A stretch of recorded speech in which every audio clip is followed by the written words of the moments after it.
Et salut tout le monde, plusieurs fois je vous ai parlé du mode Honor de Baldur's Gate 3 qui est un mode que j'affectionne vraiment particulièrement, un mode plus qu'agréable, un mode surprenant, un mode génial, serait-ce même la seule façon vraiment de faire le jeu. Aujourd'hui je te mets une liste complète de mes meilleurs conseils, astuces, stratégies pour réussir le mode Honor dans Baldur's Gate 3. Le mode de jeu le plus difficile, un seul fichier de sauvegarde, pas de rechargement après une mort. Si tu aimes bien ce style de vidéo, j'avais fait une vidéo 106 secrets où je te parle de 106 secrets différents sur Baldur's Gate 3. Il y a aussi quelques tutos, notamment comment battre les secousses fulgimineuses qui ont donné beaucoup de mal à beaucoup de monde. Donc n'hésite pas à aller voir tout ça sur ma chaîne. J'adore Baldur's Gate 3, c'est un de mes jeux préférés. Le premier conseil que je te donnerais, c'est de te connaître toi-même et de connaître le jeu. Déjà, ne lance pas le mode honneur si tu n'as pas fini le jeu. Finis le jeu au moins une fois, connais les zones, les embuscades et les combats clés. Ça réduit drastiquement les risques d'erreurs mortelles. Tu peux aussi, et ça je l'ai vu sur Reddit, tu peux aussi éviter d'expérimenter des situations nouvelles ou risquées, dialogue hasardeux, zones dangereuses non maîtrisées. Chaque inconnu augmente tes chances de wipe. La composition et le rôle du groupe. Avoir un tank solide, paladin, barbarian, fighter, te permet d'encaisser les coups. C'est quasiment indispensable. Un soigneur support vraiment clair ou barde essentiel. Les guérisons naturelles ne suffisent généralement pas. Et contrôler les dégâts.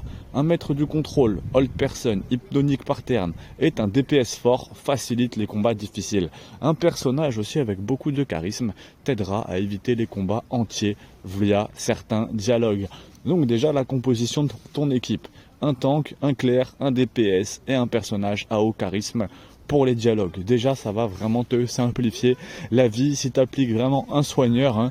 Parce que les guérisons naturelles qui ne suffisent généralement pas, donc un bon soigneur, un bon support, un bon tank, un bon contrôle et dégâts pour tenir la zone et un personnage à haut charisme, ça me paraît évident.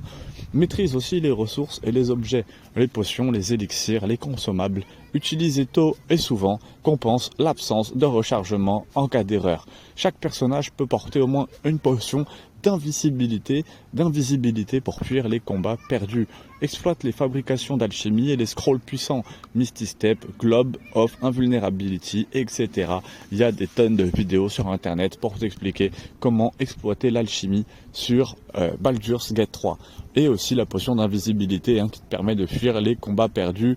Ça reste quand même plutôt pratique, c'est vraiment sous-coté, Et aussi, avant chaque combat, n'oublie pas de te préparer. Examine les ennemis avant d'engager les actions légendaires, les résistances, les immunités. Ça va vraiment changer la stratégie. Positionne ton groupe intelligemment. Si tu as joué à des trucs comme Disgaea, positionne intelligemment ton groupe pour limiter les dégâts ennemis. Commence à distance ou en surprise avec un personnage en mode furtif. Cela te donnera un tour d'avance. On n'est pas dans un jeu de furtivité, mais un jeu d'infiltration. Mais ça peut te servir tout autant qu'un jeu d'infiltration. Apprends aussi à savoir quand te battre et quand fuir. Fuir un combat peut sauver ta campagne. Utilise l'action flee combat ou l'invisibilité pour t'en sortir. Beaucoup de combats ou de groupes peuvent être contournés par des routes alternatives ou des stratégies tactiques. Ça a été beaucoup vu sur ragequit.gg. Mais beaucoup de combats peuvent être vraiment tout simplement évités. Repose-toi de façon intelligente, comme dans la vraie vie. Repos court, fréquent, pour regagner tes ressources, tes sorts, c'est très utile, surtout avant les combats clés. Mais attention à l'impact des longs repos dans certaines zones. Parfois, ça modifie l'état du monde et des ennemis. Respecte et ajustement. Une fois Wister débloqué au camp, respecte tes personnages selon les combats à venir, plutôt que de rester avec un build non adapté. Cela permet d'optimiser un personnage donné pour chaque boss ou chaque défi précis. Tu as aussi quelques exploits stratégiques. Certains joueurs expérimentés utilisent des astuces plus créatives, souvent discutables, mais très efficaces. Tu peux créer des combos environnementaux. Eau, éclair, mur de feu, poussée, ou utiliser mort volontaire ou technique balai minci pour éviter certains combats. C'est moins honorable, mais c'est possible. Les règles d'or, on va dire, vraiment les règles d'or pour ne jamais te rater. Toujours avoir un plan B, vraiment, pour chaque zone ou chaque grand combat. Priorisez l'élimination des menaces clés plutôt que de blesser tout le monde un peu, ça n'est pas vraiment utile. Élimine les menaces clés, prévoit toujours un plan B pour chaque grand combat et garde un survivant éloigné pour pouvoir revenir au camp, avec Wister en cas de wipe partiel. Il y a aussi les erreurs classiques, mais ça je te les épargne. Pour éviter toutes les erreurs classiques, ne jamais mettre tous tes personnages dans un ascenseur ou un piège groupé. Isolation avant les combats pour éviter les dégâts de zone vraiment inattendus et toujours vérifier les dialogues qui peuvent déclencher des combats difficiles sans préparation.